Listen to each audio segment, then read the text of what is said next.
Bonjour et bienvenue sur la chaîne Alzheimer jour après jour. Nous avons vu dans les précédentes vidéos tous les problèmes que posait l'annonce du diagnostic d'une maladie d'Alzheimer ou d'une maladie apparentée comportant des troubles de la mémoire notamment. On ne sait pas à qui s'adresser pour avoir des renseignements, on ne sait pas comment se faire aider, on réagit quelquefois curieusement au niveau émotionnel et on s'en étonne. Et puis très souvent, va se poser au bout de quelques mois, quelques années, quelquefois, mais souvent quelques mois, le problème d'arrêter une activité faite par le malade avant la maladie. Ça peut être de se promener seul, à pied, en vélo, en bus, en voiture. Ça peut être de payer ses achats, de faire un chèque, d'utiliser une carte bancaire.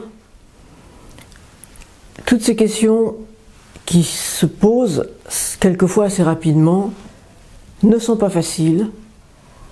On ne sait pas très bien quand prendre la décision d'imposer l'arrêt d'une activité si la personne souhaite continuer à la faire. Alors pour vous aider, je vais vous proposer de vous poser simplement 3 questions pour une aide à cette prise de décision. La première question, est-ce que la personne peut faire cette activité complètement et de façon correcte? Prenons l'exemple de la promenade, est-ce qu'elle peut partir de chez elle, aller là où elle le souhaite et revenir sans se perdre? Si elle fait un chèque, est-ce qu'elle est capable de rédiger le chèque en chiffres, mais aussi en lettres et de le signer? Si elle est dans un commerce où c'est la machine qui remplit le chèque, est-ce qu'elle est encore capable de vérifier? Si elle utilise sa carte bancaire, est-ce qu'elle peut l'utiliser sans être obligée en arrivant à la caisse de sortir un papier avec le numéro de code, par exemple? Ce sont des choses qu'on voit quelquefois. Donc est-ce qu'elle peut faire cette activité-là complètement et normalement, entre guillemets? Ça, c'est la première question. La deuxième question, est-ce que cette activité peut être faite sans danger, pour elle bien sûr, mais aussi pour les autres? En particulier dans le cadre des déplacements, qu'ils soient à pied, ou quand on est piéton, on peut très bien renverser un cycliste par exemple, ou provoquer un accident. Quand on est au volant de sa voiture, à plus forte raison. Donc est-ce que cette activité est possible sans danger pour la personne, sans danger pour les autres? Dans le domaine financier, bien sûr, les risques sont quelquefois importants quand la personne a du mal à gérer ses finances. Donc, première question, est-ce qu'elle peut la faire complètement? Deuxièmement, est-ce qu'elle peut faire sans danger pour elle et pour les autres? Et troisième question, on n'est parfois pas tout à fait attentif à ça. Est-ce que la personne peut faire cette activité sans être stressée, sans que ça génère chez elle de l'angoisse, de l'inquiétude, de l'irritation, de l'énervement? Je vais vous citer le cas d'un ami dont le papa habitait en ville, il était en région parisienne, et ce monsieur avait pour habitude, dans la matinée, lorsqu'il était habillé, d'aller chercher le pain. Ils habitaient en ville et la boulangerie était à 2 numéros plus loin que son appartement, donc il avait quelques mètres à faire pour aller à la boulangerie, il n'avait pas besoin de changer de trottoir, et il allait tous les matins chercher sa baguette de pain.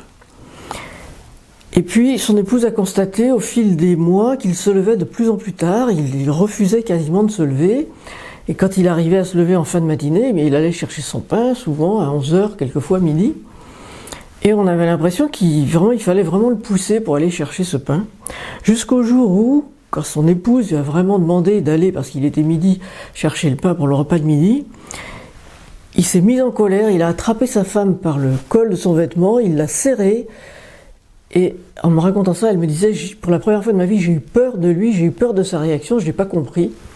Et c'est après, quand on en a reparlé, qu'on s'est rendu compte que manifestement, c'était pour lui trop difficile, il devait être en difficulté, il se sentait en difficulté, il n'avait pas à ce moment-là les mots, il ne savait pas dire, tout simplement qu'il ne pouvait plus y aller, peut-être parce qu'il avait encore une certaine image de lui et qu'il ne voulait pas se mettre en difficulté vis-à-vis de son épouse. Donc il faut vraiment être très attentif à ça.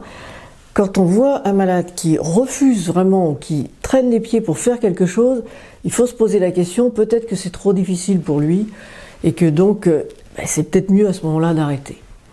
Alors bien sûr, si la réponse est oui aux 3 questions, si la personne fait toute seule, si elle fait sans que ce soit stressant et si elle fait sans danger pour les autres, bien sûr, en général on ne se pose pas la question, on continue l'activité. Mais si on a une réponse non à une seule de ces questions, ça justifie vraiment l'arrêt de l'activité.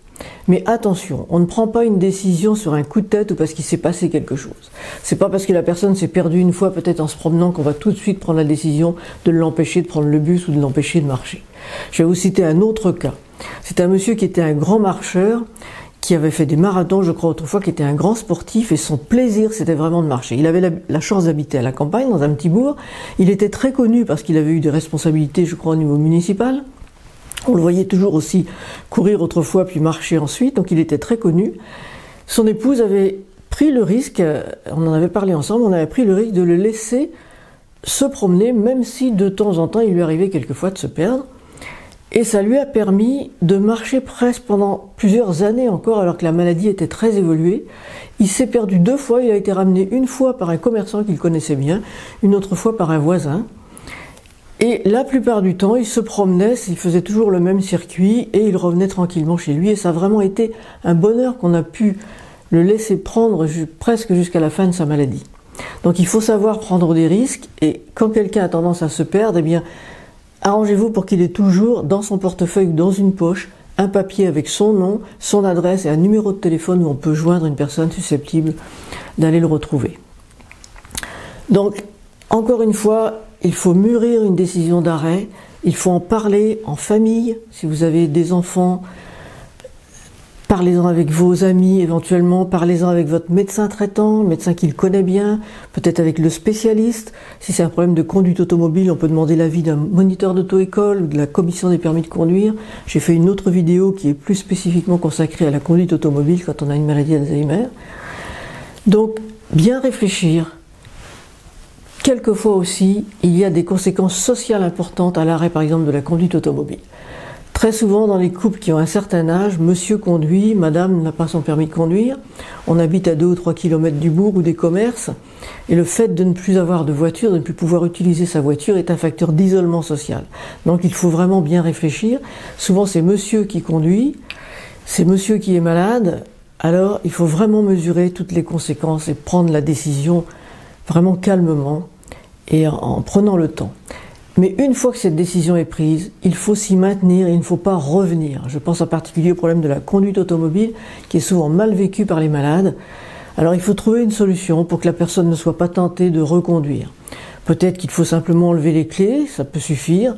Peut-être qu'il faut aussi trouver un autre garage si la voiture est à la maison et si on veut continuer à s'en servir avec des personnes extérieures ou avec les enfants quand ils viennent. Si on ne souhaite pas vendre la voiture, eh bien on peut peut-être s'arranger pour la garer dans un garage voisin de façon à ce que la personne n'ait pas sous les yeux sa voiture et ne soit pas tentée d'avoir envie de conduire par exemple. Donc il faut vraiment bien réfléchir aux moyens de maintenir la décision quand elle est prise. C'est vraiment très très important.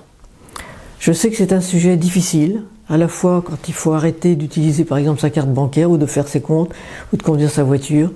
Alors ces 3 questions-là pourront peut-être vous aider à prendre la bonne décision. C'est vraiment quelque chose qu'il faut mesurer. N'hésitez pas surtout à en parler autour de vous avant vraiment de vous décider. Merci de m'avoir écouté. À très bientôt pour une prochaine vidéo.